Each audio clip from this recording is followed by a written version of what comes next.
How we doing, guys? My name is Taylor Culp. I'm a realtor with Novum Realty. Hey, and I'm Jack Stanchfield, and I work for Supreme Lending, and I'm a mortgage consultant. And today we're going to kind of talk about some of the high-level differences between the two most popular forms of financing we see for buyers, which is an FHA program and a conventional loan. Yep. So we're going to get into it. This is kind of where the bulk of loan conversation starts of what are we qualified for, looking at FHA versus conventional. So FHA is going to be your government loans. FHA is a government entity, Okay. which means that they loan funds on behalf of the government. This means that the FHA can take on a little bit more risk than the conventional loan. This risk is lower credit scores, higher DTI, and for this reason that the FHA loan might be a little bit more expensive on a monthly payment standpoint. However, it may be your path to home ownership. Okay. The conventional program is going to be insured by the government rather than offered by the government.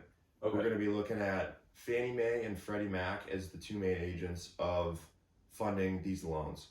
So the conventional program is more private, meaning that they're going to want a little bit more qualified borrower. Okay.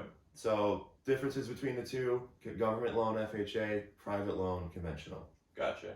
So I guess a good place to start kind of is the credit scores and kind of what the differences are and what some of those minimums are. Yeah.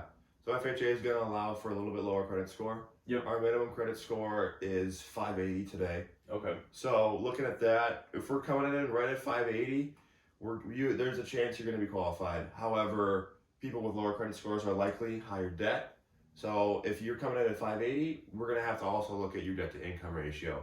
That debt to income ratio is going to be your main factor in qualifying after the credit score.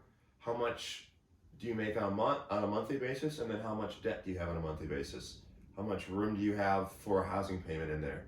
So our ideal debt to income is between 30 and 35% with debts and the housing payment.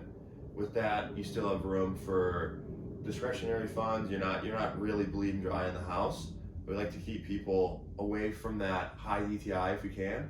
However, we can lend all the way up to 50% DTI. Okay. And as long as you're comfortable with the monthly payment that you're getting into, we can offer up to 50%. Gotcha. Yeah. FHA and conventional is the same there. Okay. And then that's one good thing too, right? And this is why people, if you're considering buying a home, in the future, or whatever your situation is, it's good to start talking to a lender early. Because I think one of the biggest things, or myths that I hear from people is that their credit score is what it is, and that's not necessarily true. And you can work with your lender ahead of time to kind of come up with a plan to be able to improve that credit score, or like you were saying, talk about the debt to income ratio and figure out if there are some certain things that maybe you need to pay down on in order to get yourself in a better position to buy, ultimately to get a better rate. Yeah, absolutely. So that rate's really a big one, right? Yep. So getting credit score up is generally pretty easy. So everyone's different. It's worth looking at for your own situation, but credit scores are always building. Credit is a building process. So there's the chance of getting your scores up is guaranteed if you put the work in. Yep. So that's something that getting into your lender early with is very beneficial to, one, just building long-term financial health. Having a good credit score is going to benefit your life in many ways other than just buying a home. But then again, once we do get credit up, we're looking at a much better loan situation once you are. Right. Yeah. So then I think next let's get into kind of the other side of it, which is the differences in the down payments and what those minimums are and what kind of programs are out there. So I think I skipped the minimum conventional credit score. So that's going to be set 620. Just wanted to get that in there. So 620 for that. Okay. Now moving on to down payments. So our down payment generally for FHA, our minimum down payment is 3.5%.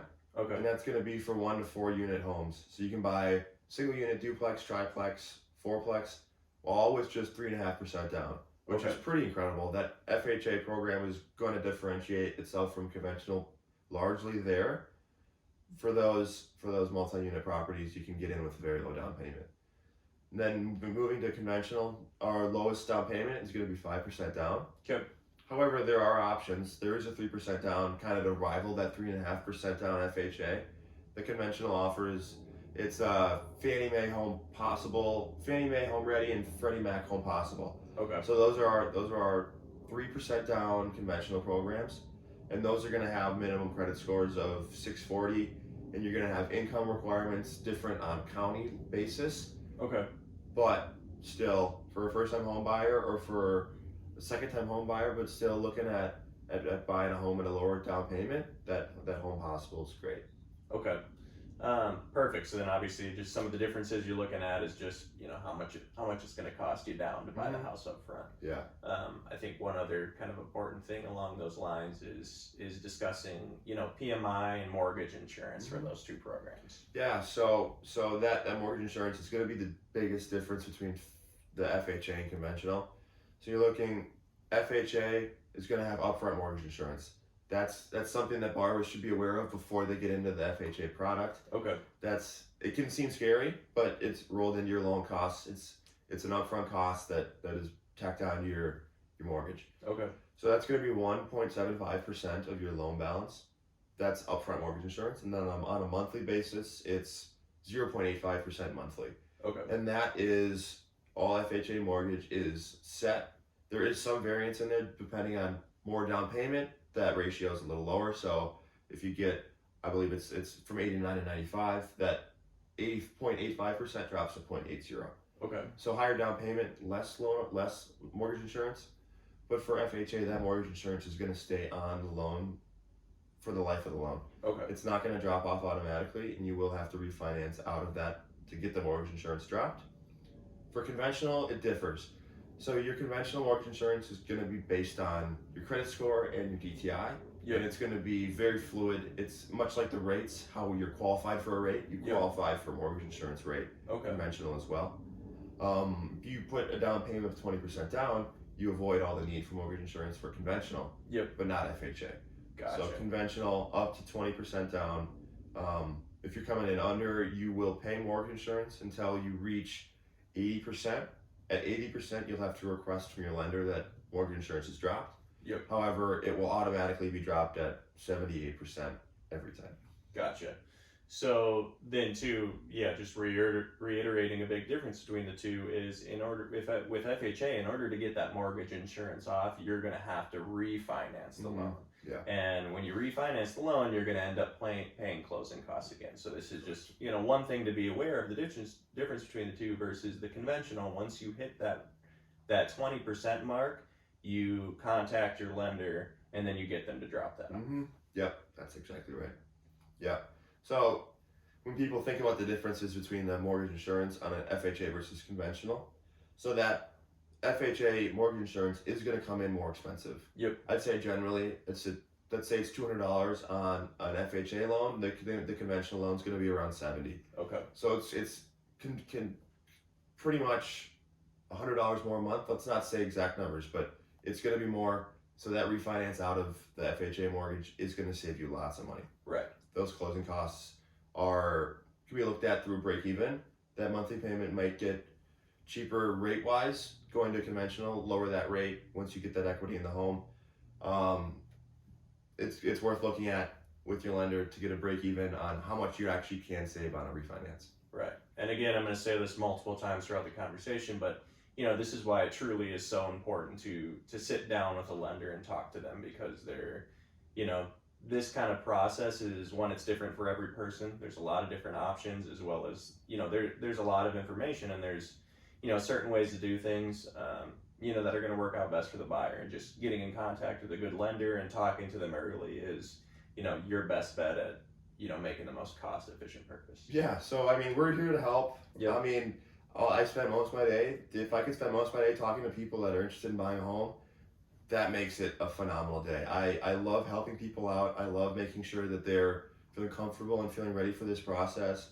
So the earlier you reach out, the better situation you can put yourself in, the more I can do to get your credit score up. Maybe we need to work on income issues. There's a lot of issues that need to be solved, that if you just go to your lender and think that I can go in there and get pre-approved, maybe you can, but you might need to work on some things. So that's why doing things early and efficient is going to help you in the long run. Yep. And there's a lot more nuance than I think some people realize. Yeah. And another difference that I want to jump into is the appraisals between the two, right? Because this is another key point that does make a big difference. Yeah. So that FHA appraisal, it's gonna be a little bit more intensive. The possibility might come back that you get a work order and a subject to appraisal. Okay. So let's say your value on the home, you buy the home for $280,000. You get your appraisal back, and it says subject to the following conditions. It will tell you your value. So let's say you have to fix some chip paint on the garage door. Yep. You have to fix some leaky downspouts. Maybe there's some siding issues. We need to get some stuff fixed before we can close on the house. Okay. But then it tells you your value. Fix these things, and your value will come in. Gotcha. Great. Let's go get that stuff done. Let's call maybe our friend who we know is a painter. Let's get these things fixed, and then we can close on that house. Right. So initially, it does cause a little bit more stress. Yep. But this may be the one way you can get in a house. Right. If you're an FHA borrower, because you can't get approved conventionally, getting that work done might be a small step to make a very big difference in the long run of you being a homeowner. Right. And versus the conventional side of things, you go through a normal appraisal process. So you go through, you get your inspection and everything, and you decide what you can live with, or what concessions you want to make with the seller, to be able to come up with some of those differences. Versus the FHA, the government is funding it, so they want the inspection, they want the home to be up to code and everything for them. So they might come back and say, hey, we're not going to fund this loan until these things are done. Right. And from a realtor standpoint, based on what the market is doing, and whether it's heavily favoring buyers or sellers, or you're looking at multiple offers types of situations, sometimes this can be a bit of a hindrance. There are certainly